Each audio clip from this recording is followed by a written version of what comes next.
Yeah, what happened there? Anyway, good morning, how are you this morning? I'm Adrian Kennedy.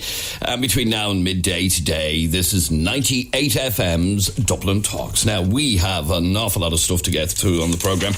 I don't know if you heard this earlier on. This was covered on the news earlier on. The average age for young people having their first alcoholic drink is now 14. And I want to find out if you see this as a very worrying thing, or were you that same age when you had your first alcoholic drink? The survey today shows that kids are 14 years of age when they have their first alcoholic drink. And it got us talking in the office today about what's the way to deal with this. Is it that parents should allow their kids to, I don't know, have a glass of wine or half a pint of beer or whatever when they're 14 and 15 and 16? Or should parents start getting much stricter and say, absolutely not, you will not consume an alcoholic drink until you're 18? In other words, I'm asking, do you think that the way to stop kids drinking at 14 is to be really, really strict about it? Or is it the opposite? You know, say to them, look, if you want to have a glass of beer, you go right ahead. And take the control out of their hands. You have control of it. I'd like you to text or WhatsApp me right now on 0877 98 98 98 and let me know how you think we should deal with this. We'll be talking to drinkaware.ie in just a while, because the survey, which was published today, shows that Irish teens have their first alcoholic drink at 14. Now, many of you listening would have been 14 yourselves. I probably was 14 myself when I think about it.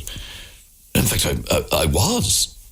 And some people believe that the younger you start to drink, the more you'll develop a problem with alcohol. Others think the exact opposite, that if you take the mystery away from alcohol, let kids dabble with it in front of you, that they actually develop a healthier relationship with alcohol. Anyway, I'd love to hear from you. Text or WhatsApp your opinion on this to 0877 98 98 98. I'll come back to it in a couple of minutes. But text or WhatsApp, what age were you when you had your first alcoholic drink? And is it a responsible thing of parents to allow their kids to have the odd drink here or there? You know, if there's a party in the house, to have a glass of wine or whatever. Or are you a parent who just believes in saying, no, absolutely not, you will not have alcohol in my house before the age of 18? What's your view? Call me right now on 6797 981. You can text, WhatsApp, or send a WhatsApp voice note to 0877 98 98 98. But before that, I want to bring you a local story of something that happened yesterday. We speak on Monday, we speak regularly about vandalism and mindless vandalism, and how I remember us covering a story from Finglas about how a facility for kids with special needs was destroyed by vandals, not once but twice. And you think to yourself, like, seriously, do they? We all know right and wrong, and you don't destroy facilities for special needs kids, no matter how much of a scumbag you are. Now, here's another example of something not dissimilar that happened on Monday morning. A creche in the Clondalkin area was destroyed by vandals on Monday morning. Now, if you look on our Facebook page, which is facebook.com/Adrian K and Jeremy D, facebook.com/Adrian K and Jeremy D. If you look at our page now, you will see photographs from this facility in the Dean's Rath area of Clondalkin, and unbelievable what these thugs, is that even the right word? No, it's too polite a word for them anyway. I'm joined on the line by Siobhan Feehan, who is the director of Dean's Rath Family Centre. Siobhan, welcome to 98FM. Good morning, thank you. Siobhan, firstly, tell me exactly what you do at Dean's Rath Family Centre. Okay, we have a family centre that's located in Dean's Rath Health Centre. So out of that building, we run a specialised early years service where there's about 50 children attending every day, with a good number of those children having either a physical disability or an intellectual disability. A number of the other children where there would be difficulties at home, and then, they need some respite and their parents need respite. And then other children whose parents may be simply in work that day. We have family therapy, art therapy, play therapy, rainbows for children where there's loss and bereavement after happening within their family one-to-ones where there's maybe poor mental health, family trauma, history of care, and now they're trying to look after their own children.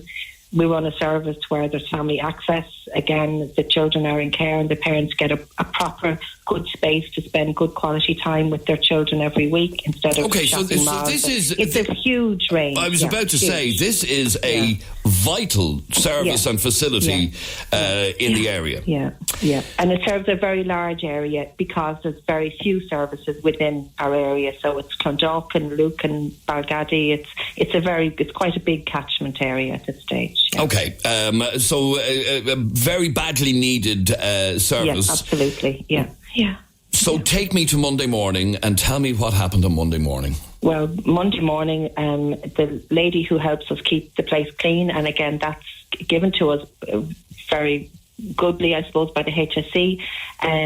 She was here getting ready before we came in at 7:30 in the morning, heard terrible bangs, unfortunately came up to look from the other end of the building and was confronted by two men who had rammed a stolen truck from somewhere Sunday night so many times into the building that the front of the building is now collapsing. And the photographs don't quite show, I know they show it bad, but they actually don't show the extent of the damage that has been done. The building is now condemned. It's a dangerous building, so we've no access to it. So hang on, let me try and get my head around this.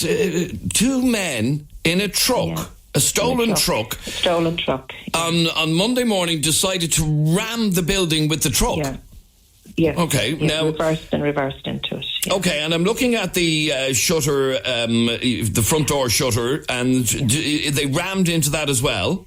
There's the front door shutter, there's double doors, and then there's another lot of double doors, and it came all the way through the shutter, the first double doors, the second double doors, moving walls to the extent they've now separated from the roof across three rooms. Now, is Dean's Rath Family Centre the only facility in that building? The health centre. There's a regular health centre in the building with a dentist and a physio and public health nurses there in the other part of the building. Okay, but the section that I'm looking at from the photographs... It's just the family centre. It's just the family centre. The family centre. These guys in a robbed truck rammed the building to such an extent that the building has been condemned. Good God Almighty. It's actually really, really upsetting to be even talking about it. This is unreal. And I think the only way staff and families are coping at the minute is it's even very difficult to believe that this is our building and our service that I'm talking to you about. I don't even have the words for it at the moment. I have to be honest with you. I don't myself when I'm looking at that. And you're saying that the photographs. By the way, these photographs for our listeners are on our Facebook page, which is facebook.com/Adrian K and Jeremy D. And what you're saying to me, Siobhan, is that the pictures don't even do justice to the actual damage that was done. No, they don't. It's full structural damage. Okay. And did they then get into your offices? Well, no, they got in, but because it was that time in the morning, it was getting bright, people were coming, the cleaning lady was there, they then just ran. But they still caused damage inside as well? Inside. What you see inside is from the truck coming in and knocking the walls to the extent that it knocked that stuff inside, yeah. My God Almighty. Yeah. This makes no sense at all. No, there's no sense to it. There's nothing in here to take. There's nothing. There's no sense to it. It's a family centre with toys and armchairs and a kitchen, and that's what it is. And there's nothing here to take. Yeah, so it's not like they were breaking in to rob money or... No, there's no money here. Funding comes in through banking, through online. Yeah, so there wouldn't be any cash in the building. Money. There's no cash. And what have the guards said? Have they any idea what this is all about? Not at the minute, no. I mean, we're hoping they will do, but even if they do, it doesn't. We have nowhere to go for 6 months. Like, all these services have now stopped. There's nowhere. Different, I suppose, voluntary organisations in the area who do different kind of work are trying to find desk space and things like that. But you can't rehouse an early years service overnight, or you can't set up therapeutic rooms overnight. No, of course. Or you just can't do that. So the damage inflicted on the building was so severe, and like you say, the photographs that we have on our Facebook page. Mm-hmm. Now I can see bits of the wall in one of the photographs where the bricks are clearly moved out of shape. But the damage inflicted on this building is so severe that the building is being condemned. Yeah, the building has been closed up now, locked up since Monday. We were allowed never to be used again until it's fixed up. Yeah, and to get fixed up, you have insurance to sort out, Garda reports to sort out. Because it's a public building, there will have to be a tender process. But we have no idea how long this is going to take. No idea. And as I say, we're in a residential area. There's no units or buildings, or there's very limited community service, and what community service there is, they're chock-a-block with timetables. So, and can you think logically yourself, Siobhan, as to any possible reason that somebody would ram this building with a truck? Is there anything, not necessarily in your facility, but anything anywhere in the building that anybody would want to get their hands on? No, absolutely nothing. There's nothing. You know, you're talking even in the rest of the building. To do what they did was, you know, they wouldn't know the inside of the building, presumably. So how would they, you know, coming in one door to get to the next door? There's no sense to it. The services that run out of the building, there's no cash in the building. You know, there's nothing of any value in the building. No drugs in the building. TV, no nothing. No drugs. Nothing. Absolutely nothing. So, 50 children that you provide an early years service, some of whom have special needs, are now literally high and dry as a result of what has been done to your building. Yeah, as are their parents. Of course, yes. Yeah. And all the other children who get all the therapeutic service, all high and dry as well. You know, and it's a building that it's a centre. It's a very integral part of the community here. Like we would do other stuff, like the teenagers who are having a difficult time, they might come in and spend the day with us and hang out with staff and rest their heads, and like so many different things happen in here, as well as the direct supports. There's indirect supports because we're open door, we're accessible, we're here all day. You know, staff are very open. Did you say that there was a dentist in the building? There's a dentist in the far end of the building, yeah. But again, it's a dentist, a minimal service dentist, 1 day a week. It's not a...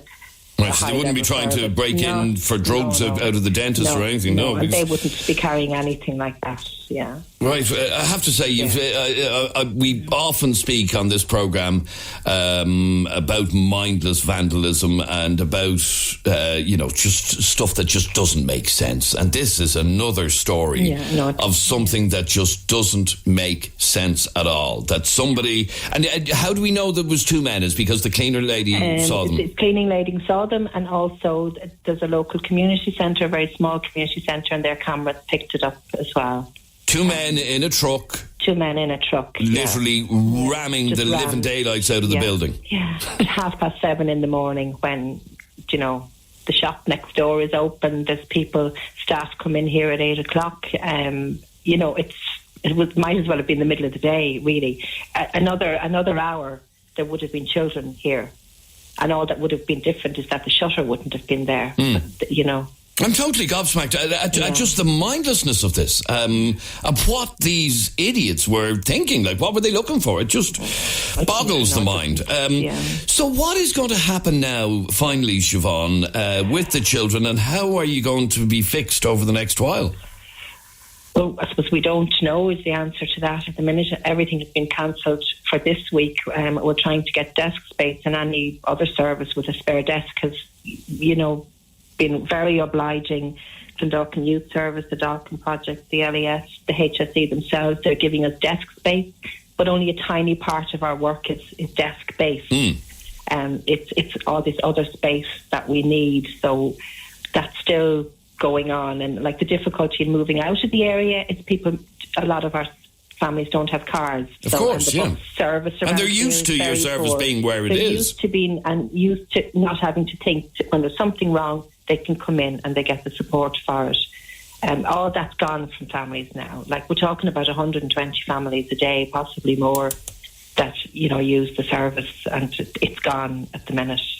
And the spin-off effect from that, when parents can't get the service, what then happens in the family home, and you know yourself all the difficulties that come out of that when there's nobody there to support you with whatever's going on. So I don't know is the answer to it. I wish I did have an answer right now. We all do, but we don't, and we're communicating with people through Facebook because we've no phone line, we've no way of, staff are using their mobiles to contact families. That's, even that end of it is very, very difficult. Is there any reason to believe, Siobhan, that this was in any way deliberate? That somebody might have had any reason to deliberately target your building? Not at all. Not at all. There's absolutely no. I mean, we would have experienced break-ins again in the area. People experience break-ins, but not like this. And there's no, nothing happens here other than support. We're a service that never turn a child away, never turn a family away, that somehow we'll always find a way to work with people and find a space and a slot somewhere. That's it's part of our ethos. It's our biggest thing, is that the door is open and we will always find a way to help. So to even think that there's anything else behind this is just not right at all, Yeah, I'm just trying to get my head around it, as I'm sure you are. Yeah. Like I said, I despair sometimes. I really do, and I'm sure you did yourself on Monday morning when you witnessed. And we still are, And what we do out of a building that's way too small for us. We're a service that has had to grow because of the needs and the way the population has grown. So we have an ongoing saga about space and all of that anyway, and working with the county council to try and get, they have given us a greenfield site, but again, we have to find the money for a new building. But all of that now is small in comparison to having no building. We've made do and figured out those pieces over the year, and we're on our way to, trying to get a proper space for ourselves. But we're now in a situation with no space, no building, which means no service. All right, well, that is just unbelievable. I have to say, and I hope the guards can get their heads around who is responsible for this, and more importantly, why you would actually do that is just beyond comprehension, to be quite honest with you. Siobhan Feehan, director of the Dean's Rath Family Centre. All I can say to you is I wish you well, and I hope you can make sense of this in some way, and I hope you can get your services back up and running sooner rather than later, because it's just unbelievable. It's just unbelievable. Okay. All right, Siobhan, thank you very much indeed for talking to us. Siobhan Feehan is the director of Dean's Rath Family Centre. And again, such a pointless crime. And have a look at the photographs on our Facebook page at facebook.com/Adrian K and Jeremy D. Two guys in a van on Monday morning ramming the living daylights out of a building to the point that the building is now being condemned. I'm shocked. I really am. Anyway, you're listening to 98FM's Dublin Talks. I'm Adrian Kennedy. We're with you until midday today. Now, on the way after the break, how old were you when you had your first alcoholic drink? Also, where were you when you had your first alcoholic drink? Well, the reason I ask this is because a survey which has been published in the news today shows that Irish teens have their first alcoholic drink at 14 years of age, according to drinkaware.ie. Now, many of you listening to the show right now may have had your first drink when you were about 14 or even younger. Or this news may shock many of you. Now, reading the survey, it got us thinking about teenage drinking and also about responsible drinking. How do we deal with this? How do we tackle the fact that 14, let's be honest, you're still forming as a human being. it's a little bit young to be drinking alcohol. So how do we deal with this? Call me right now on 6797981. Text, WhatsApp, or send a WhatsApp voice note to 0877 98 98 98. 0877 98 98 98. And that's exactly what Ronan did. He sent us a WhatsApp voice note. Adrian, should be encouraging the kids not to touch the drink at all. You know, starting out at 14 years of age, and some parents, well, if they're fit to be called parents, allowing the kids to drink at home at that age, you know, with the bullshit excuse of, it must be fair for them to be drinking at home than out in the field. And if they'd done their job properly, kids wouldn't be looking to drink alcohol at 14. And you're right. But we all, as teenagers, wanted to do what we weren't allowed to do. And...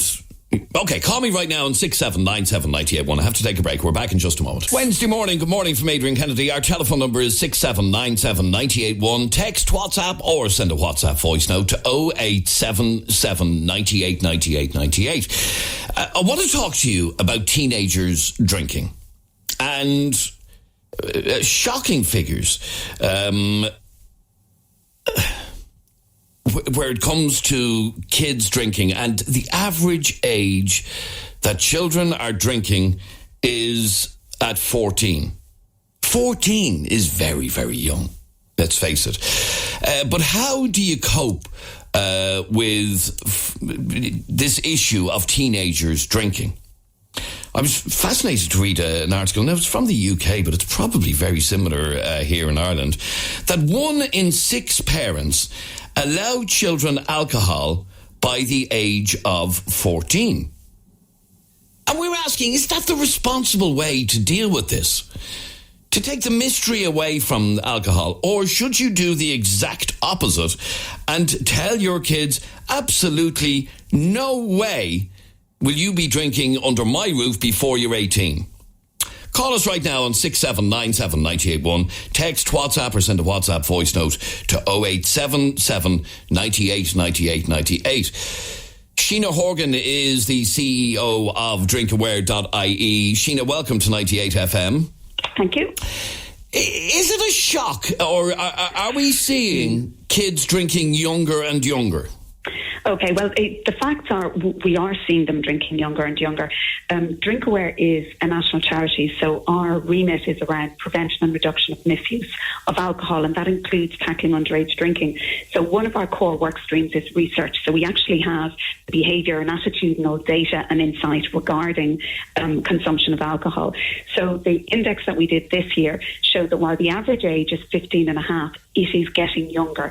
So for current under 25-year-olds, the average age they had their first drink was as young as 14, and for the very low socioeconomic groups, the average age is 13. It goes down to as young as 13. So we can see that trajectory is getting younger.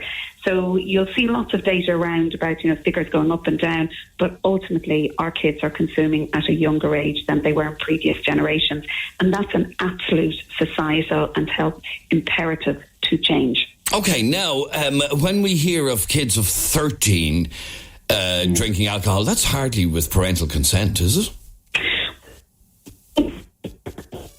Oh, sorry, Sheena, I've lost you there. Oh, sorry. Can you... Ooh. Is it gone? Oh, hello? Yes, I have you there now. Oh, have you? Okay, sorry, apologies. The attitude to alcohol is very interesting in Ireland. So we would know that about 75% of people... sorry, I have a fire alarm. Oh, apologies. Do you need to get out of there? Oh, she's gone now. Oh, we'll try and get her back in a second. I hope everything's okay there. Her line is just completely dropped. Okay, we'll try and get her back in a couple of minutes. Anyway, I would like to hear from you on this on 6797981. You can text, WhatsApp, or send a WhatsApp voice note to 0877 98 98 98. And the question we're asking is it time for us to get real here? Time for us to really nip this in the bud, stop children drinking while they're teenagers before the age of 18. That's certainly what this person thinks. I think I will say no to alcohol till when the child is 18. It's not right. It doesn't speak well. 18, even that 18 is because the age said so, that they are adults. But before 18, no, not in my house. No child can taste alcohol. Thank you. My name is Mary, anyways. Thank you. Thank you very much. 6797-981 is our telephone number. Text, WhatsApp, or send a WhatsApp voice note to 0877 98 98 98. I know when I was younger, and I'm not necessarily proud to admit this, but I would have been about 14. And that wasn't yesterday or the day before, I can tell you. I would have been probably around 14 when I had my first alcoholic drink. And I know rules were relatively easy on us, but I know a mate of mine had a very strict father where it came to alcohol, and just no. But did it stop him drinking alcohol? No. It did the exact opposite, actually. So forbidden fruit is what alcohol is to teenagers, especially if you're extremely strict. And that's what I want to hear from you about. How do we deal with this? That man says, no alcohol until you're 18, end of story. But does that actually stop teenagers drinking? Now, I do have Sheena Horgan, the CEO of drinkaware.ie, back on the line. Sheena, I hope everything's okay there. All fine. I think Good. It was just a drill, so apologies. That's okay. It's not ideal. But I was hearing the back end of what you were saying there about, saying no and yes or no. I think there's a couple of key things on this. The first is that as a parent, all of us are trying to do the right thing. And I think there's one myth out there that if I could just bust that one with parents, that would be kind of half the battle. Okay. And that's that there's the assumption that, and I completely get it, if we introduce alcohol in the home, that's it's a home setting, it's a safe setting, we'll get rid of all the myths and the mystique around alcohol. Unfortunately, the evidence just doesn't support that. So a child having a drink at 15 versus at 20 are 4 times more likely to have a negative relationship with alcohol in later life. And there's continuous research supporting that point. So we need to be very careful about that. That still leaves the problem with the parent going, well, what am I meant to do? And we would do a lot around kind of parenting workshops and parenting research to have this conversation. I think there's a few things we need. And the first is that our teams need to develop the resilience and the life skills to deal with this, because alcohol is such a norm here that in Ireland that they are going to be under pressure. And we know the reason why children drink, which actually is the same as adults, to be honest, is to conform and to cope.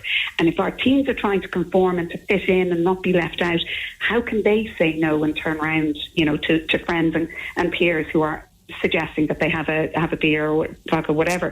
One of the things we can do is we need to have a conversation with our children. We need to have it early and we need to have it often. And we need to have the conversation, which includes setting rules and boundaries.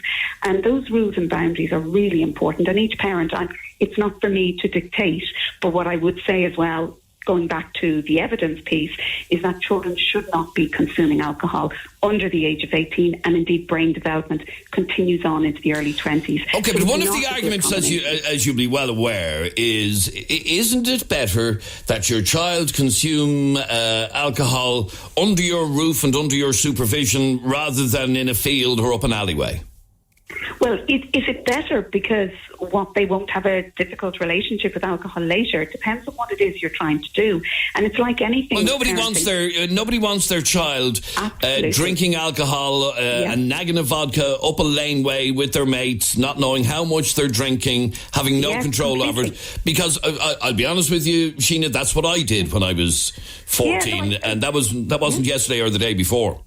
No, I know, I appreciate that, but certainly it's about talking to your children about the real life experiences that they're having. So not the dictatorial piece, not the scaremongering piece, but talking to them about the facts. And one of the other really important things, as well as the kind of life skills of how they deal with the situations they're going to be in, is reminding them that 1 in 4 do not drink. So while everybody thinks, and our teams in particular are great at thinking, well, everybody's doing it, actually 25% of the population don't drink, and there is an increasing trend towards this kind of sober curious, especially with younger people. I think it's also important to look at the alternative ways to celebrate, to commiserate and to cope, because if the data is saying our teens and adults are drinking to conform and to cope, we need to find other ways to deal with that. And then we also need to look at how we involve, what are other parents' rules, what's happening in other houses, how can you involve maybe older siblings. And so it's trying to build up, as I say, those life skills, those resilience. But it's a really difficult space, and it's really difficult for parents. Comes back to the point, as I say, parents are trying to do the right thing, and we should bear in mind that for every child or teen who drinks, there's 2 or 3 who don't want to, so they may be just going Okay, so as a parent who's listening to us right now, and say, for example, I don't know, there's a party in the house this weekend for an older brother, and there's going to be drinks everywhere and whatever, and the 15-year-old says to mommy or daddy, well, can I have a drink? Everyone else is. I won't have too much. I'll only have 1 or 2. Should mommy and daddy just say, absolutely not? Well, it's down to mommy or daddy. I tell you, I'm a parent of 4, and my response would be no, not until you're 18. So that's all very well, that's down to different relationships, different strokes for different folks, absolutely. But from a health perspective, and this is mental and physical health, it is not good for children to consume alcohol under the age of 18. So the advice would be that, but it's down to have a conversation about it. So saying a blanket yes or no, or saying a blanket no, isn't necessarily going to be helpful, because as you rightly say, the child will sneak one, find one, nip out the back, or, round the field or whatever. But if you have a conversation and look, I'd really rather you didn't. This is why I'd rather you didn't. And even from talking to junior cert students and junior cycle students, they are asking about the facts. They're asking, what is the story with alcohol? What's the legal position? What's the health implications? And when we talk to young people about the impact on brain development and the impact on things like sport, mental health, well-being, and everything else, it's a light bulb moment for them. So it's important we converse. I want you to have a listen to this WhatsApp voice note that came into us just a moment ago, if you will, please. I would rather my children have their first drinks in the safety of the family rather than going out drinking in a field where they're peer pressure to drink more, possibly take drugs. I let all my children have drinks at 14, 15, and none of them are big drinkers now as adults, so I think it done well. Now, that wouldn't be uncommon, and she thinks she did the right thing by her children. Oh, yeah, and I am absolutely not saying she did the wrong thing, because this isn't a dictatorial piece, and as any parent will know, it's a complicated, difficult job, and you have to make the decisions that you make, which you believe are best for you, your child, your family. So each situation will be different. I can only really point to the fact that, children shouldn't be consuming alcohol at a young age, that it does have impacts later on. It can impact people differently as well. So each child is going to be different as well. So it's not about being dictatorial, but it's much more about having the conversations, having the discussions, and setting rules and boundaries. And they're the rules and boundaries that each parent feels comfortable with. Sheena Horgan, CEO of drinkaware.ie, thanks very much indeed for talking to us on 98FM. And after the break, I'm going to be, in fact, Tracy, your story about what your daughter told you is very scary, isn't it? It certainly is, yeah. Okay, stay there for 1 second, and we'll hear that story straight after the break. You don't want to miss this as to what teenagers are up to with alcohol. Good morning from Adrian Kennedy. It is Wednesday. We're in the middle of a conversation about teenage drinking, and it's an age-old problem. But what is worrying is a new report from drinkaware.ie shows that the average age that kids are now drinking alcohol for the first time is 14. Now, that's the average. Okay, that means some kids are much younger than that, starting to drink alcohol. And we're asking, what's the way to deal with this? Is it to allow the kids to have the odd drink every now and again in the house? Or is it to be extremely strict where it comes to this? Well, wait till you get a load of this story. Tracy, tell me what you found out from your 15-year-old. Hi, good morning. Good morning. So I suppose my daughter's in TY, which I think when it all starts going a little bit pear-shaped because they don't have exams, they're obviously feeling a bit more freedom. And we all had a result alcohol-free night, or so we thought. So there was parents who, dropped the kids up to the house, made sure there was no alcohol. The mum, in fairness, bought 0% bummers. So she bought no secco. So we did everything in our power to have no alcohol, brought them into the venue. And my daughter told me the next day that people, of course, had taken vodka and stuff into the venue. So again, that wasn't shocking in itself. I was pretty prepared that the results night was going to be an area of contention. And then, as per my note, teenagers are always one step ahead of their parents. And, parents are, I think, aware of, 15 and 16-year-olds if their parents are away, maybe going out, and obviously quite wary at the weekend. But it seems now that it's now afternoons after school, going home to houses that have both parents out working. The drink of choice seems to be vodka for the teens because it's 0 calories. They're not even taking mixers because of the calorie content in mixers. So they are now putting vodka into their systems. So you're telling me the kids are coming home from school at 15 years of age and not wanting to be caught drinking at the weekend because mommy and daddy are wide to that. They are drinking straight alcohol rather than alcohol with mixers and calories. A straight vodka on an afternoon after school. Yes. And is this common, or is you just heard of it once?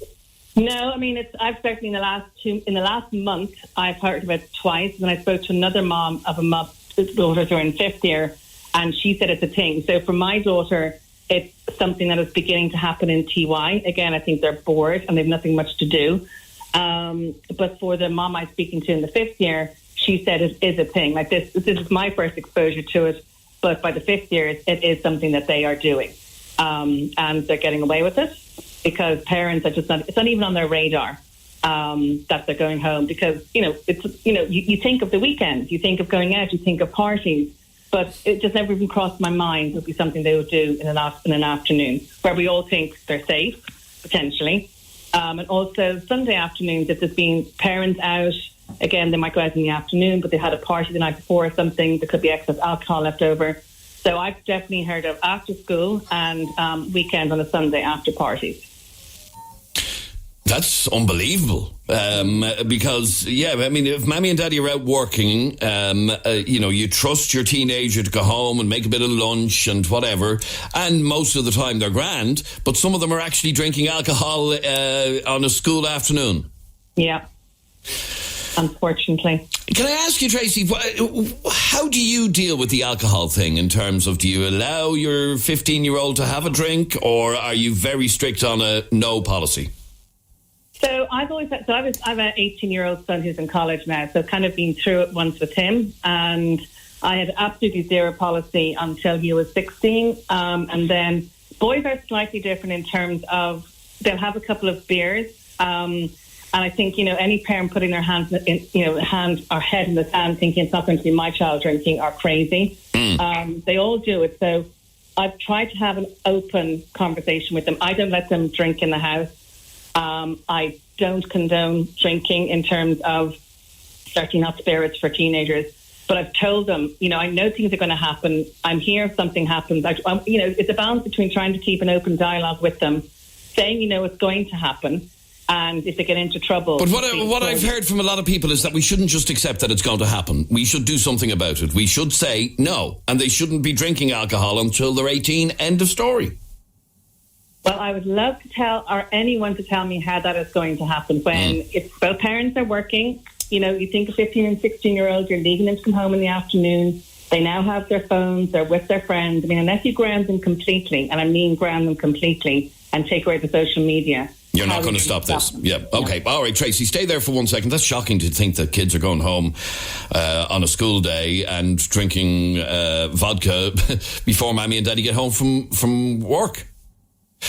Mary, you reckon that parents need to be more strict when it comes to alcohol? Hello? Hi, Mary. Hello? Hello. Yeah, this is Mary here. Yes, Mary, go on. What did you want to say? Yeah, to me, it's not just working. It's not going to work. How can 14 years old, 13 years old be drinking? Even at 18, it's because the society says they are adults. They should have it. Not that it's right. For me, as far as I'm concerned, I have a 16-year-old boy. He has not. He just turned 16 2 weeks ago. For the first time, he went out with his friends and they went to Nando's at Levy Valley. They just had their food and they came back home. So you think that rather than trying to be friends with your kids and letting them have a couple of drinks, you should just say no? No, that is not friendship with a child. No. You're actually doing harm to your child. Okay, Michelle, you're on 98 FM. Hi, Michelle. Hey there, Michelle, you also totally disagree with teenagers drinking at all? Yeah, I do. We're from South Africa. I've been here 7 months now, and I... Actually, sorry to cut across you, Michelle. It's very interesting that yourself and Mary on before you and the WhatsApp message I played a while ago, all foreign nationals, all with a much stricter policy on this. Yeah. So in South Africa, you are not even allowed to buy alcohol over the counter unless you're 18 and you have an ID card. And I know you're not allowed here either. Well, so I was going to say, no one's ever going to be able to stop that unless you're policed 24/7, which is impossible. However, what I do bring it down to is your relationship with your kids. The other thing is I totally disagree with is that parents should be parents and kids should be kids. And the fact that parents just let their kids do and say what they want when they want just shows them that the parents are no longer being the parents they should be and they're being their friend. There is a fine line between being a kid's parent and being a kid's friend. Of course, absolutely. But one of the arguments, and you just heard this from Tracy, when you hear that kids are drinking straight vodka after school, I'm actually after getting another message from somebody saying, my daughter said some kids are drinking in school. They're bringing little naggins of vodka into school and drinking it in school, which is mind-boggling. But it's crazy because I have a thing that coming from South Africa, the schooling is exceptionally strictly in the private sector. I'm not talking about the public sector. So it was a huge eye-opener here for us to adjust to how things are. And in saying that, I have had a big thing with my son in saying that you are not going to be a follower and you are not going to do as they do. You're going to do as we have installed in you. Okay, so in South Africa, Michelle, what would be the average age that kids would start drinking? So there is an age of from 16 upwards. However, it comes back down to their background and how they're being brought up, with who they're being brought up with, and what their openness is with their family. I have a 23-year-old son who is studying in Australia, and he was naughty. He was crazy in the sense, not crazy, but like, Mom, I'm going out with my friends at 16, 17, he'd come home and he'd say, I did a thing, I had beers, and it was crazy. It was crap. Sorry for the language. But right, crazy. Okay, but he didn't enjoy the experience. No, but now... Which is great, and that does happen with some teenagers, but what I'm hearing from you is, and from other... It's quite interesting that foreign nationals seem to have, and you're saying that you found it difficult to adapt to the culture that we have here around drink. Yeah, very much so. Wow, that's it's openly and readily available. And I think there is a problem because, first of all, my husband enjoys a beer every night, every second night when he comes home from work. They're in the fridge. They're readily available. I at the stage not working, and I'm home when my kid gets home and that. However, in saying that I've left him at home when I've had to go places and do things, and he knows it's there. But he also knows that ask first before we say yes or no. And there's going to be a no. And I want to just say one other thing. It goes to the same fact as driving. You should not be able to be driving until you're 18. That is a big machine. So there should be laws and regulations and rules, and parents need to install them. It starts with your parents. Okay, so again, stop being friends with your children, be parents to your children. But Paul, looking at this from the other side, you believe, as many parents do, that it is safer to let them do it in a controlled environment rather than drinking in fields and up alleyways. Absolutely, Adrian. Absolutely. In a controlled environment and take away the mystery. Okay, but why do it at all? Why not say, I'm sorry for your troubles, you won't be drinking until you're 18? Well, then you're leaving the mystery there. And then you're driving them into alleyways and laneways and fields and down behind wherever they go to do their secret of drinking. And let's face it, it's a very dangerous environment out there, sober. So it's a much more dangerous environment with a few beers, especially when you're underage. So I think in a controlled environment, 15, 16 years of age, couple of bottles of Blue Wicked or a couple of bottles of something very mild in a controlled environment. Take away that mystery and teach them responsibility. Teach them that there is that this liquid can cause them to get a little bit tipsy or drunk or whatever, and give them a responsible attitude towards it. Remove the mystery. If you keep that mystery there, they're going to go to the lanes and the fields. And it's what we did. Like I said, I'm not proud to admit it, but when I was 14, I was out drinking with the lads.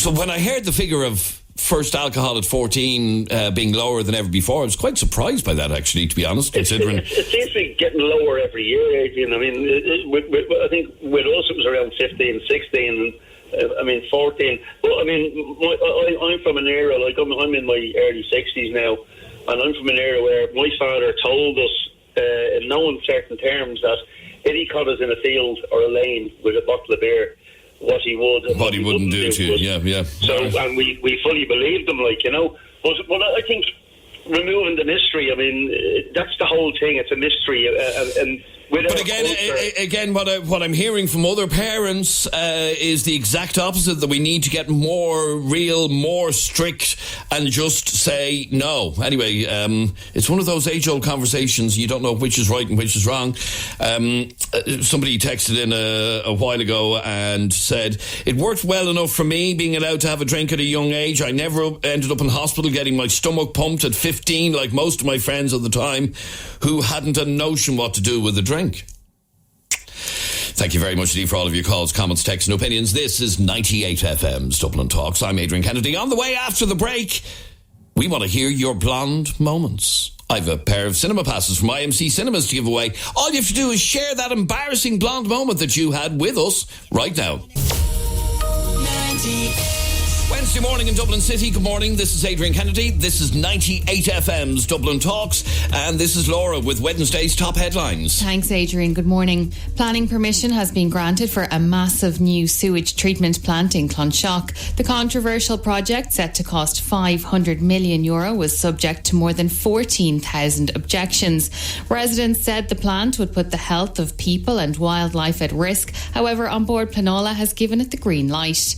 Dublin Town, the group behind the city's Christmas lights, has defended one of its new additions. The old Nullag Hunna sign has been replaced with lights that say "Welcome to Grafton Quarter." People tweeted to ask whether the famous street had been renamed, but the business group says it's not something new. Irish Uber users have been charged hundreds of euro for journeys they haven't taken. The National Transport Authority says it appears there's been a fault with the company's accounting system. One user says their wife was charged 3 trips totalling €200 in 11 minutes in Dublin. And Dermot Kennedy has announced a free gig in the city next week. He'll be playing on the 20th of November as part of the Live at Aloft Hotel's Homecoming Tour.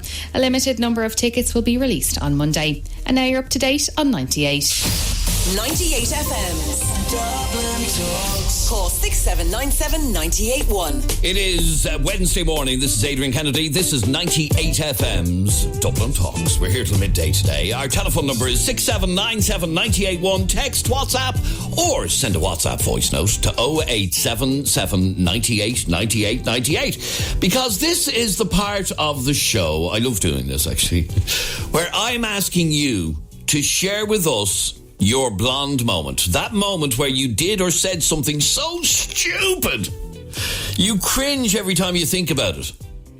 And we've all had them. I have to tell you of a story that I was reminded of this morning. As I mentioned to you earlier in the week, our Katie is back from her maternity leave, and it's great to have her back and all of that. But she reminded me earlier today of her blonde moment. So I want you to picture this situation, okay? We at 98FM, as you know, every year we present the Best of Dublin Awards. And a couple of years ago, we had some high-profile people along to present some of the awards. And one of those people was Rosanna Davidson. You know, we were actually talking about her on the programme yesterday, the former Miss World. She was there to present one of the awards. and that was grand. And the following person after Rosanna to present another award is long-time Dublin City Councillor and former Lord Mayor of our city, a friend of our show, Christy Burke. And our Katie, in front of all of the staff at 98FM, said, and I quote, isn't that lovely that Rosanna's dad came along to present an award as well? Chris de Burgh is a completely different person, Katie. Christy Burke and Chris de Burgh are completely different people. So our Katie has never lived that down since. In front of all of the staff at 98, she said, isn't that lovely that Rosanna Davidson's dad is after coming along to present an award as well. Now, I'd love to say that was Katie's only ever blonde moment, but I'd be telling a lie. In fact, we might start off blonde moments every week with a different story from Katie about a different blonde moment. There are loads of them. Anyway, there you are. That was her blonde moment to mix up Chris de Burgh and Christy Burke. Now, it does sound a little bit similar, but anyway, there you go. So what was your blonde moment? I have a pair of cinema passes from IMC Cinemas to give away to some lucky caller who humiliates themselves with their blonde moment story. Call me right now on 6797 981. Text, WhatsApp, or send a WhatsApp voice note to 0877 98 98 98. Ciara, you're on Dublin's 98FM. Hi, Ciara. Morning. Mine is going to mortify me now. It's like I have never lived it down. Like I still get likings off it, like from my mates about it. Right, come on. I was at the RDS, you know, the higher options thing. Yes. Right, and we were walking around, and you know the way they have all the different like tent things. Yes. So there was with different displays and different courses and all that. Yeah. I, at the top of my voice, very excitedly shout, "Oh my Jesus, they have a course for college for psychics." For psychics? My friend turned around to me and she goes, "Ciara, that's college for physics." Now that is, I swear on my life, I never lived it down. I was so excited. I was big into like Sabrina the Teenage Witch and all that at the time. So, you know, like Wizards of Waverly Place and all. So I was like, oh my God, they actually have a college for psychics. I was so excited. Why, would you have gone and done the course if there was a course for psychics? Oh my God, like I couldn't believe it. It was a couple of years ago, like when I was still in school, like I'm not long out of school. But she turned around and she's like, "That's college for physics, you absolute dope." And I have just never, ever lived it down. Like, it was just the most embarrassing thing ever. Like, that's a great story. Thanks very much indeed, Ciara. 6797 981 is our telephone number. Text, WhatsApp, or send a WhatsApp voice note to 0877 98 98 98. Share with me, please, your blonde moment. Tracy, you're on 98FM. Hiya, Tracy. Oh, hi, Adrian. Hiya. Now, Tracy, share with me your blonde moment. Oh, at the weekend there, the fact that it was so cold there on Saturday, I put on the fire stove. And it was in the afternoon, and I thought here, I have to heat up the vegetables for dinner. So what did I do? I went in and got the pot, and I came in and put the pot on the floor, put my hand on the stove to see was it hot enough. Really? Oh, I swear to God, I burned the palm of my hand. Oh, my God. Normally, you know, you hold your hand over and you can see the heat coming out. And not actually touch it. I put my hand down on the stove really? to test it. To see what's hot enough. Oh, the pain of it. I ended up by blisters on the palm of my hand because the stove was so hot. I ran into the bathroom, put my hand underneath the tap. I put that E45 cream, soaking it in, trying to cool it down. Oh, my God. And what were you thinking? I don't know, Adrian. I honestly don't know what happened. And when the husband came back, he was out for a few drinks, and he see me hand all. I had the Band-Aid on it, and he said, "What happened to you?" And I told him. He said, I can't believe you could be so stupid. Where was your head at all? I said, I swear to God. But so after, I actually put my hand right on the top of the stove. And how's your hand now? It's starting to heal now, I have to say. I have to keep bathing. I have it strapped up because, the blisters have burst and, if any water or anything gets near it. So I have to, and it's my right hand too. The hand that I need. You poor thing. My right hand, yeah. But that's a great story. I never do that again. Very good. Thank you very much, Tracy, for sharing with us your blonde moment. That's fairly blonde now, it has to be said. You just wave your hand over the stove. You don't actually touch it. It's a good story. Thank you, Tracy. What was your blonde moment? 6797981 is our telephone number. Text, WhatsApp, or send a WhatsApp voice note to 0877 98 98 98. 0877 98 98 98. Jerry sent us in this blonde moment. Good morning, Adrian. This is Jerry from Tallaght. Many a year ago, one morning, just before I was going to work, after having a heavy night before, so my head wasn't really with it. It's during summer, and I drive for a living, and in really hot days you get that heat rash around your groin area. Well, I used to put TCP on it to cool it down. But one morning, as I said, my head wasn't right. It was early, and I rubbed DP all over my groin area.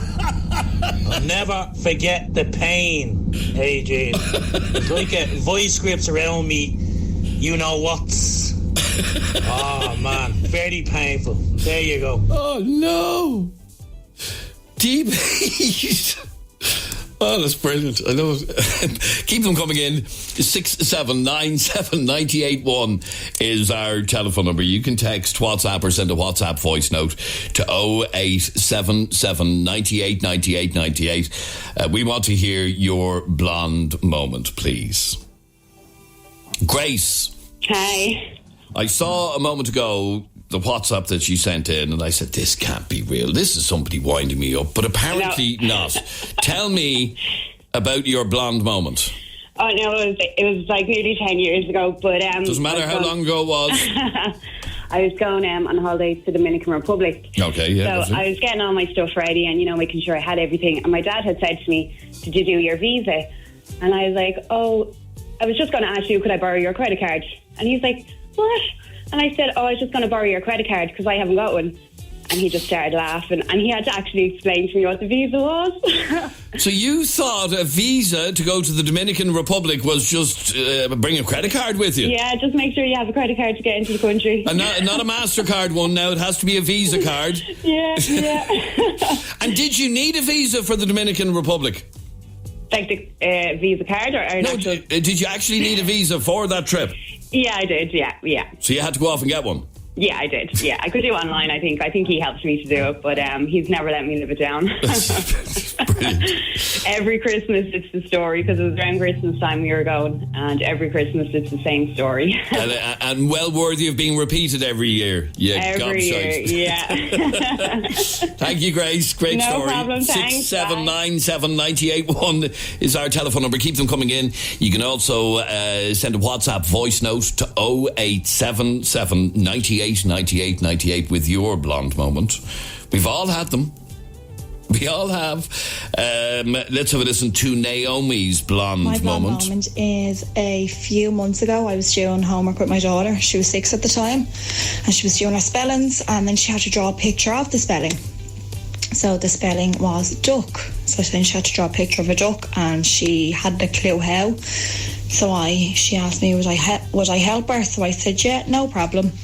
I then went on to draw a duck. Now, I am not an artist whatsoever. I gave my best go, drew the duck, 4 legs on the duck, and I had an argument with my 6-year-old because she kept telling me that a duck didn't have 4 legs, it only had 2. And I kept contradicting her, saying it has 4 legs, it has 4 legs, until I Googled it and realised that a duck only has 2 legs. That's brilliant, Naomi. Christine, you're on 98FM. Hi, Christine. Hi, my blonde moment was actually a few years ago. Okay. It was when Dublin won the All-Ireland and there was Blue Day in school and the kids got to go in their jerseys and the blue stuff, and they came home and the jerseys were signed and they said Sam Maguire was in the school today. So I just thought Sam Maguire was a GAA player. And I told my husband and everybody that evening, that Sam Maguire was going around the school signing all the kids' jerseys. So, yeah, still to this day, I guess some abuse over. That'd be some achievement if a trophy could actually sign jerseys for the kids. It's a great story. And come here, who was actually signing the jerseys? I don't know. Some GAA players, I couldn't understand the writing. My husband knew now. But So it could have been Stephen Cluxton or any one of them. But you thought that the trophy was actually signing the jerseys. Oh, yeah. I thought the trophy was signing the jerseys. That's brilliant. That's a great story. So you now know what the Sam Maguire is. Oh, I do. Now, Sam Maguire was actually a person many, many years ago, but they named the trophy after him, and that is the trophy that gets given away every year for the All-Ireland final. Okay? Yeah, well, I know that now. Good story, Christine. Thanks very much indeed. If we bring in a couple more blonde moments. This one is from Avril. I was going to a wedding last weekend down in Cork. I had a lovely long sleeve pink jumpsuit on, really nice, and I had no deodorant, and I just was like, I better put some of that on. I know my boyfriend always has that like Nivea kind of deodorant, so I just grabbed it, not knowing it was actually E45 body cream. So I absolutely saturated my armpits, and it came all out through what I was wearing. And it was my outfit for the wedding. Oh, no. So I went around with like wet armpits for the day. But I smelled good, so, Good story, Avril. Thanks very much indeed. And we have another WhatsApp voice note from Johnny. Adrian, my dad had a butcher shop for years. Worked in a butcher's his whole life. And a customer one year returned a turkey the day after Stevens's Day to complain, saying there was no meat on it, and she had cooked the turkey upside down. There isn't much meat on the backside of a turkey, it has to be said. Sorry, I'm in a very giddy mood today. David, you're on 98FM. How are you, David? Hey, Adrian, how's it going? David, tell me about your blonde moment, please. Oh, well, it wasn't my blonde moment. You're going to humiliate somewhere. Oh, you're going to humiliate somebody else. Go on. Yeah, Nelson Mandela passed away, and it came up on the news, and I says to her, "Oh, look, Nelson Mandela passed away," and she says, "Who's that? He's the first man that was on the moon, is it?" She had never heard of Nelson Mandela. No, honest to God, Adrian. No, Even that's a blonde moment. Classy, isn't it? That's classy, is right. That's a great story. Lisa's sister had a blonde moment. And it was my outfit for my sister's blonde moment was, I had a headache. I asked her to put 2 Solvadine in a glass, and she gave me 2 Milton tablets in the glass and nearly killed me. They're aren't they for cleaning babies' bottles and stuff like that, aren't they? Isn't that what it's for? Yeah. I can see how that might kill you. They're great stories today. Thanks very much indeed for all of your blonde moments. Did you have one more for me? No, it's okay. All right, okay. There we go. They were your blonde moments. I love them this week. And we'll give away the IMC cinema passes to, let's see, Grace told us the story about going to the Dominican Republic and needing a visa and asking her dad, could she borrow his credit card? Yeah, Grace, well done. Grace is the winner of the IMC Cinema Passes. Thank you very much indeed for all of your blonde moments. They were brilliant this week. I really enjoyed them. Now, you're listening to 98FM's Dublin Talks. I'm Adrian Kennedy, and we're with you until midday today. Now, I have a question for you. Are you single? If you are, this conversation is for you. Or maybe you're somebody who was single for a long time. This conversation is for you. Over the last while, there has been much online talk about the pros and cons of being single after actress Emma Watson recently admitted feeling huge pressure to be married and to have a child before she reaches the age of 30. Well, a listener called Hannah got in contact with us on our Facebook page, by the way, which you can do as well, facebook.com/Adrian K and Jeremy D. Facebook.com/Adrian K and Jeremy D. You can send us a private message through our Facebook page at any time you like. Anyway, here is what Hannah wrote to us. Hi, Adrian. I listen to your show every day at work, but have never heard you talk about the pressure on people who are single to not be single. I'm a 27-year-old woman who's been single for most of my 20s. I'm very successful in my career, have lots of friends, and love to travel. Yes, on my own sometimes, it says, with exclamation marks. I've gone on a few dates through apps like Tinder, but to be honest, I've given up on them as I just kept meeting weirdos. Here's the thing. I actually like being single. But over the last year or two, I've a pain in my face with family and friends questioning my status. My parents keep suggesting different men for me. My friends keep trying to set me up on blind dates. I was even asked by one of my friends, am I just afraid to admit that I'm a lesbian? Why is there an automatic assumption that if you're single, it's because you're ugly, unapproachable, or reclusive? I'm none of those things. I've always believed if it's to be, it'll happen. And until then, I'm happy being single. Why can't others be happy for me? Being single is not weird, so why do people say things like, you're beautiful, funny and intelligent, so why are you single? Can you ask your listeners if they've ever experienced this prejudice by people who think you're a freak because you're not in a relationship? That's a brilliant email, a brilliant message, brilliantly written, Hannah. Thank you very much indeed for getting in contact with us. And it's a conversation we have never had on this programme before about the prejudice. And there actually is. The more I thought about this, the more we talked about this in the office today, the more you realise that there actually is a prejudice against people who are single, especially if they're single a long time. And in this lady's case, she says she's 27 and she's been single for most of her 20s. So she's perpetually single. And people want her, aren't happy with that. They want to change her. They want her to be different. They want her not to be single. So there is a prejudice against people who are single. And why is it that society assumes that because you're single, you're unhappy or that something is amiss with you? So are you single? I'd love to hear from you on 6797 981. You can text, WhatsApp, or send a WhatsApp voice note to 0877 98 98 98. 0877 98 98 98. Are you single? And if so, what sort of prejudice do you experience? Do people look at you odd? Because this lady, Hannah, is fed up to the back teeth with people questioning her status. So, you know, on the form where it says marital status, she presses single.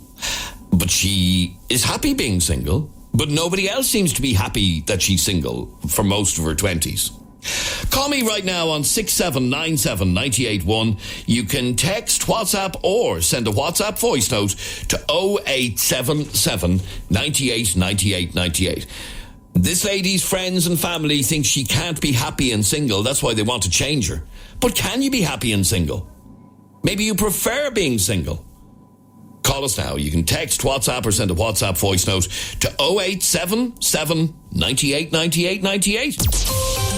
The sound of the city from Donamead to Drimna.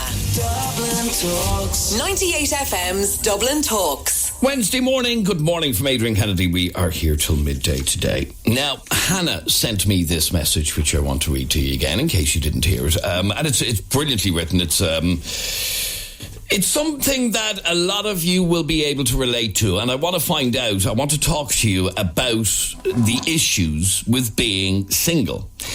Adrian, I listen to your show every day at work, but I've never heard you talk about the pressure on people who are single to not be single.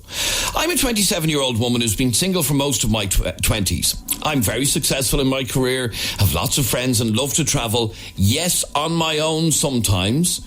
I've gone on a few dates through apps like Tinder, but have given up on them, to be honest, as I just kept meeting weirdos. Here's the thing. I actually like being single. But over the last year or two, I've a pain in my face with family and friends questioning my status. My parents keep suggesting different men for me. My friends keep trying to set me up on blind dates. I've even been asked if I'm afraid to admit that I'm a lesbian. Why is there an automatic assumption that if you're single, it's because you're ugly, unapproachable, or reclusive? I'm none of those things. I've always believed if it's to be, it'll happen. And until then, I'm happy being single. Why can't others be happy for me? Being single is not weird, so why do people say things like, you're beautiful, funny and intelligent, so why are you single? Can you ask your listeners if they've ever experienced this prejudice by people who think you're a freak because you're not in a relationship? And that's from a lady called Hannah. And it raises a very interesting question that you look at, and we all do this, by the way. We all question somebody who might be single for a long period of time. And we look at them with a degree of suspicion. Like, why can't you get a man or a woman? What's wrong with you? I'd love to hear from you if you have been in this situation. You can call us right now on 6797 981. You can text, WhatsApp, or send a WhatsApp voice note to 0877 98 98 98. This lady is basically saying, I'm happy being single. But the rest of us look at single people and say, you can't really be happy. So what do you do when you get an invite to a wedding? You go on your own. You can't be happy with that. Let us know how you feel about this on 6797 981. Now, Johnny, you're on Dublin's 98 FM. Hiya, Johnny. Good morning, Adrian. Now, Johnny, you are single for 10 years. I am. And you get a lot of pressure from mates, do you? Three mates, yeah. John, Mark and Tony, yeah. Right. And, I was married to Adrian years ago, and I have kids, and they're all in their 20s now, so... I live on my own, and they keep forcing me into going to these bars where they pick up women and all this shit. Right. And I hear them in the background asking whether he's gay or something or whatever, or he's bisexual or something. Then you know what I mean? And like it's very annoying. Like you know what I mean? Like I just want to be single. Like I'm happy to the life I was. As I said, I was married. And I just like the life I have now. I'm settled down on my own, me and the dog or whatever, and that's my business. Do you know what I mean? Something has to do with them. But force me to go to places that I don't want to go. You know what I mean? Right. So they all look at you. You see, you're single 10 years now. Yeah. And what they all look at you like you've 20 heads. Yes. I can't understand. They're talking about me behind me back. Do you know what I mean? I can't understand why you would possibly want to be single, why you wouldn't want to get with a woman. Yeah, exactly. They keep saying I'm gay or I'm bisexual or all that kind of rubbish. And horrible. If you're gay or if you're bisexual, that's your own business. But exactly. That is the assumption that they come to because you say to them, I'm not interested in a relationship. Exactly. I'm happy being single. Yes. Yeah. But they can't accept that you can be happy being single. Exactly, yeah. Like they're coming up with all assumptions. Like as I said, gay or bisexual or whatever. Like, do you know what I mean? And it's not the most hard about it is like they're talking about me behind me back. I said, come here, I tell you, lads. I was married. I have kids. You know that. That's what I mean. That's what I mean. You're not bisexual or you're gay or whatever. Do you know what I mean? Like, I come here, lads. Just leave me alone. And as I said, that there's a pub in town that we go to every week, and you get vouchers, and you get 3 points for 11 quid or something like that. You know, all this bullshit, like. Do you know what I mean? Okay, so, like with this lady, Hannah, you are experiencing pressure from friends who think there's something weird about being single for 10 years. Yes, exactly. And what do you think that's all about? Why do you think that people have this opinion. I wouldn't have. I haven't got a clue, to be honest with you. I haven't. I honestly look at. I just say to them, look, you do your own thing. Let me deal with my life. Do you know what I mean? I'm happy with the life I had. As I said, I was married, and I'm quite happy the way I am. Do you know what I mean? I don't need any pressure off them to be with somebody I don't want to be with. Do you know what I mean? And don't be inviting me to this pub or that pub, and where you can pick up boards or whatever. And there's 3 points for 11 quid and vouchers. Right, you're just not interested. I'm taking it. No. All right, stay there for 1 second. 6797 981 is our telephone number. You can text, WhatsApp, or send a WhatsApp voice note to 0877 98 98 98.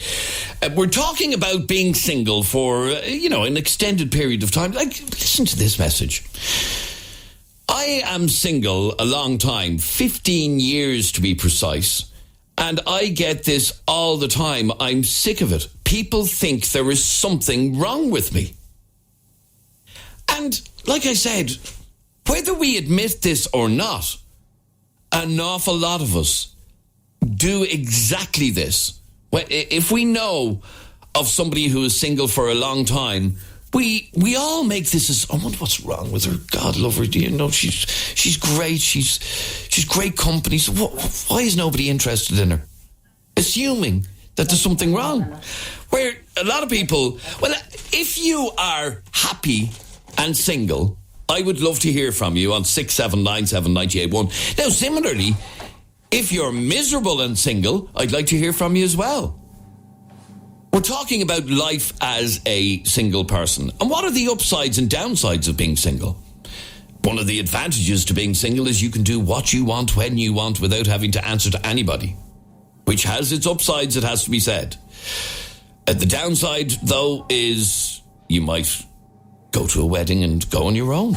Now, a lot of people are very happy in their own skin and very comfortable with their own company. Let's have a listen to this WhatsApp voice note from Sinead. Morning, Adrian. Just listening there.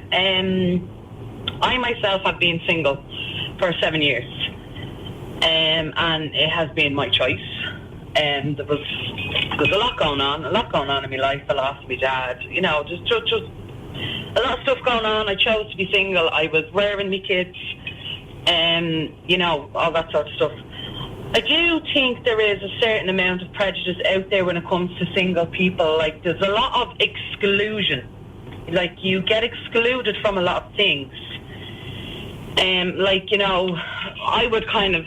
have two groups of friends, and one group of friends I would be the only single one, and there can be exclusion in that sense because, you don't get invited to stuff because you're single. You don't get invited to go on holidays because you're single.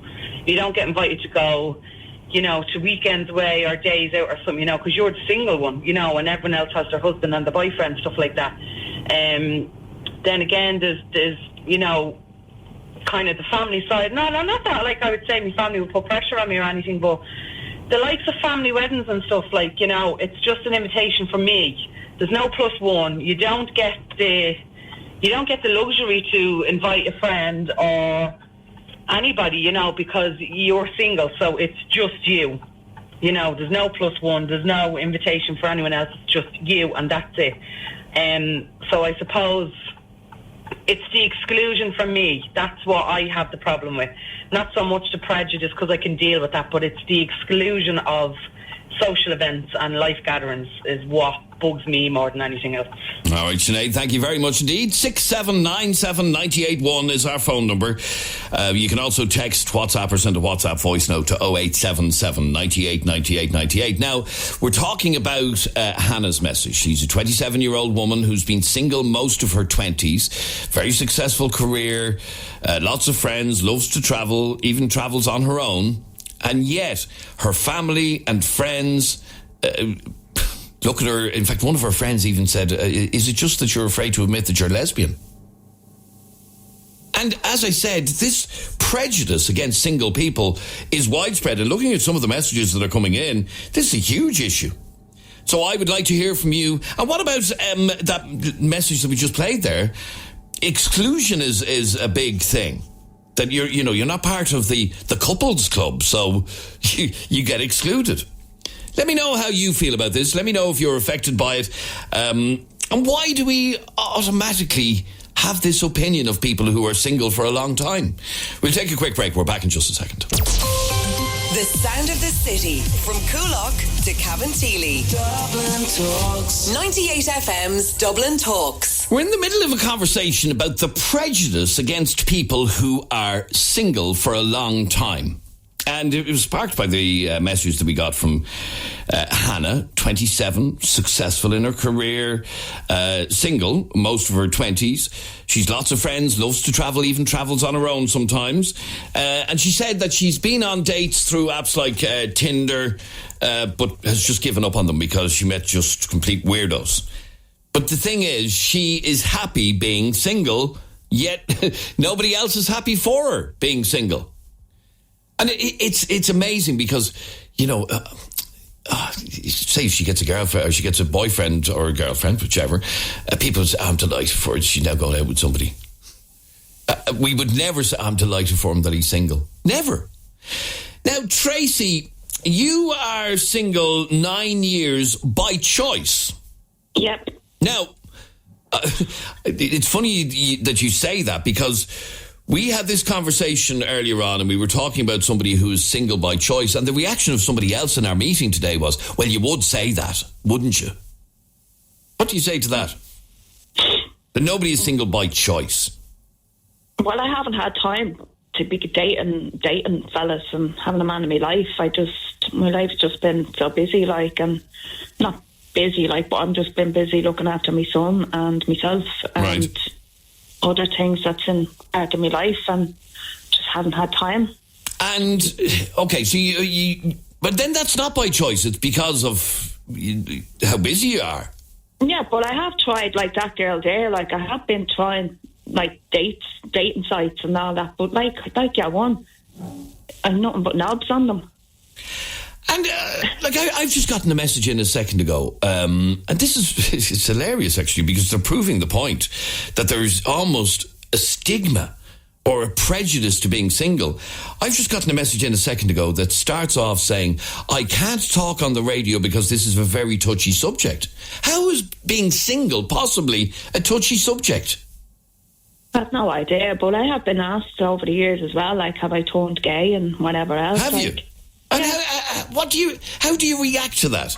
Because people again do make that assumption that, well, look, God love him, God love her. She just doesn't have the balls to admit that she's actually gay. No, I was in a long time relationship with my 4 sons' father for 13 years, and we broke up, and then I met somebody else, and you just had bad experience when it came to men, so you just kind of go, right, had enough.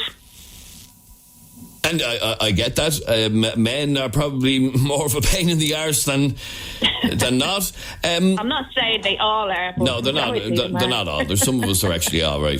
Yeah. But so, are you happy being single? This is what this conversation really comes down to, because our friends and family look at us if we're single, and they think to themselves, "Sure, God love Tracy or God love whoever. You can't possibly be happy and single. Are you happy being single?" I'm happy, yeah. I'm happy to be single. I don't have to answer to anybody. I come and go and do whatever I like. I don't have to answer to anybody. I don't have to clean up after anybody. I don't have to cook for anybody, only me, myself and my son. I don't have to do anything for anyone. Only me and my son, and that's it. Which is brilliant. You learn to enjoy your own company over the years. And was that difficult at the start? Yeah.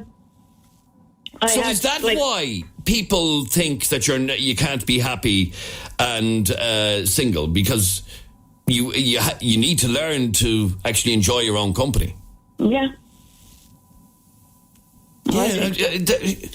So they're only looking at, but what you're saying is after a bit of practice, basically, you actually became good with your own company and relaxed with your own company. And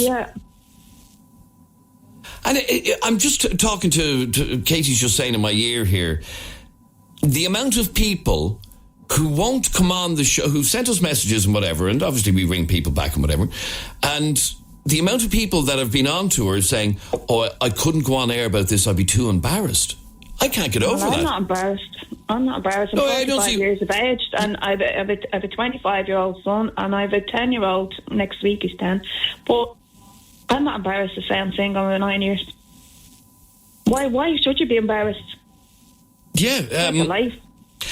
Because, well, apparently, a lot of people are embarrassed to admit that they're single for 10 years because of this prejudice, because of this stigma that there seems to be around people who are single.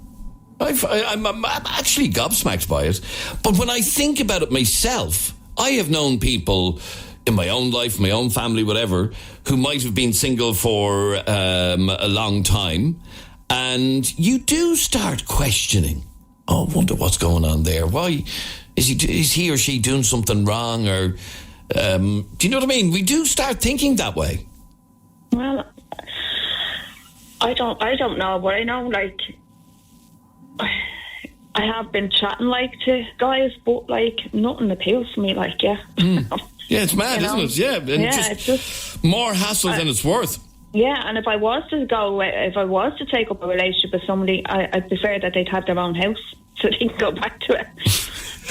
Really? So that'd be one of your preconditions, that you have a house to go home to? Yeah. I can't sleep with a man snoring. Like, there's no way. So the longer you're single, the more basically set in your ways you are. Yeah. Yeah, that's mad. Let me read out. Stay there for a second, Tracy. 6797 981 is our telephone number. Text, WhatsApp, or send a WhatsApp voice note to 0877 98 98 98. And why is there this shame? Katie is telling me in my ear here that she's gobsmacked by the amount of people who say, "Oh no, geez, I wouldn't talk about that. Oh no, I couldn't admit that." Do you know what I mean? We're not asking you to admit to committing a crime. We're asking you to admit to being single. Hi guys, says this message. I would prefer not to talk. Being single after a horrific relationship years ago. I'm not happy these days, but I'm not happy these days, but only recently unhappy being alone. Sorry. I was happy all along. What really knocked the stuffing out of me, my friend had a big 40th. I had taken her away for her birthday out of the country. Then her husband, who was my friend and a good friend before this, organised a trip in Ireland for all her friends, but only got couples included. I wasn't even asked or included because I am single. It was horrific being excluded, and it's still quite raw texting this. And that goes back to, and it was something that was mentioned by the WhatsApp voice note a while ago, being excluded from things when you're single. So she's a great friend to this person, and then they organised a trip for this person's birthday, and she was left out because she's single. What is that? If you are single, call me now on 6797 981. You can text, WhatsApp, or if you're not too ashamed to admit that you're single, send a WhatsApp voice note to 0877 98 98 98. Now, Darren, you are single for 12 years. I am, yeah. And I was about to ask you why, but I won't ask you that, because if I was talking to somebody who was married for 12 years, I wouldn't say why. So I'm not going to ask you that question, even though that was my automatic question. So single 12 years, and what is life like being single that length of time?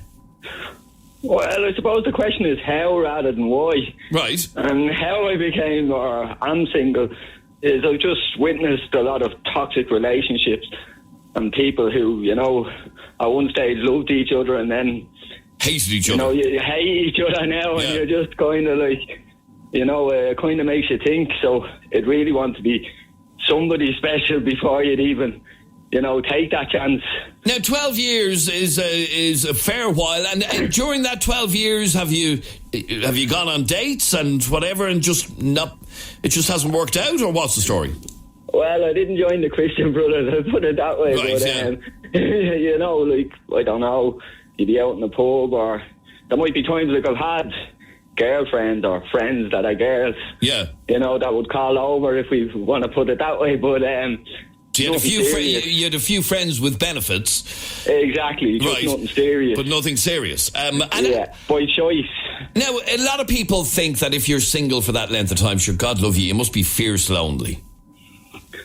I suppose the grass is greener on both sides. I talk to people who are in relationships who love to be lonely for a while, you know.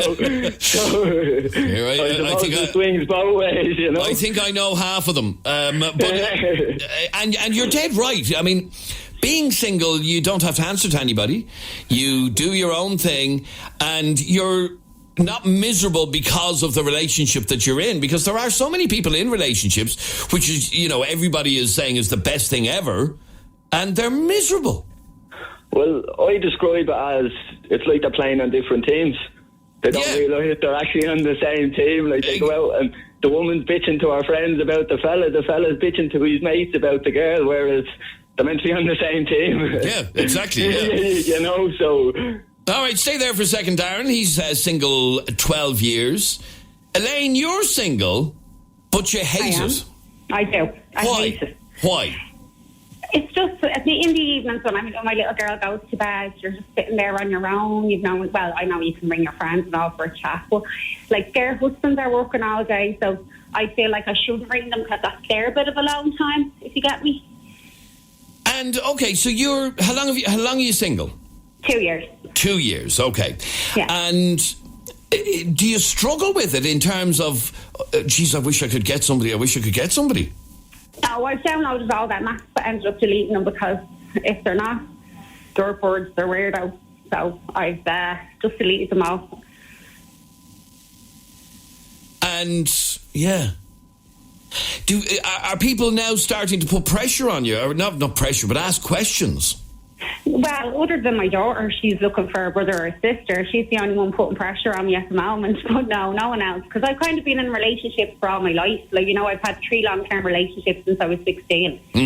I'm 35 now, so my last relationship was 12 years. Well, what would you say to this message? It says, Adrian, this is all about insecurity, because most of those people need a man to feel worthy. No, well, I don't believe in that now. I just miss it for the company. It's not to feel worthy. As I said, I have my own business, I have my own house, my own car. There's nothing about feeling worthy. It's more just the company. Okay, so you're finding being single lonely. Do you find that, and because I never realised this was even a thing, that you, the friends and families and whatever, sometimes exclude you without even realising they're doing it? Not so much my friends. When I first broke up with my partner that I was with for 12 years, I did notice that, like, you know, the couples weren't inviting us down as often, but that's okay. But then other friends of mine were including me, even though I'd be sitting there with just the couple. But it's not like that. As I said, they'd be sitting there kissing and hugging, like, you know, we'd be just sitting there having dinner or a few drinks or something. But I did get a save the date there the other day with just me on it. That was like my first ever wedding invite for just myself. So it kind of... And did that freak you out a bit? Yeah, it did actually. I was like, because I was at 7 weddings a couple of years ago in 1 year, and it was obviously all with my ex-partner. So this is my first wedding single. And will you go on your own? Oh yeah. Not a bother. Not a bother. Well, no, not a bother. It seems like it actually is something that will be on your mind, that you will be on your own. Yeah, well, it kind of is a bit weird. Now, going to a wedding on my own, as I said, I've never been to one on my own, but no, like, there's loads of family and friends going that, you know, that I'd be with. Yeah, okay, so it won't be too bad. It is kind of like, no, and if I do get a partner in the meantime, I would be cheeky enough to text and say, can I bring can I have a +1? Well, Elaine, you're saying that you hate it, you find it very lonely, but Jules, you're single a few years as well, and you love being able to do what you want when you want.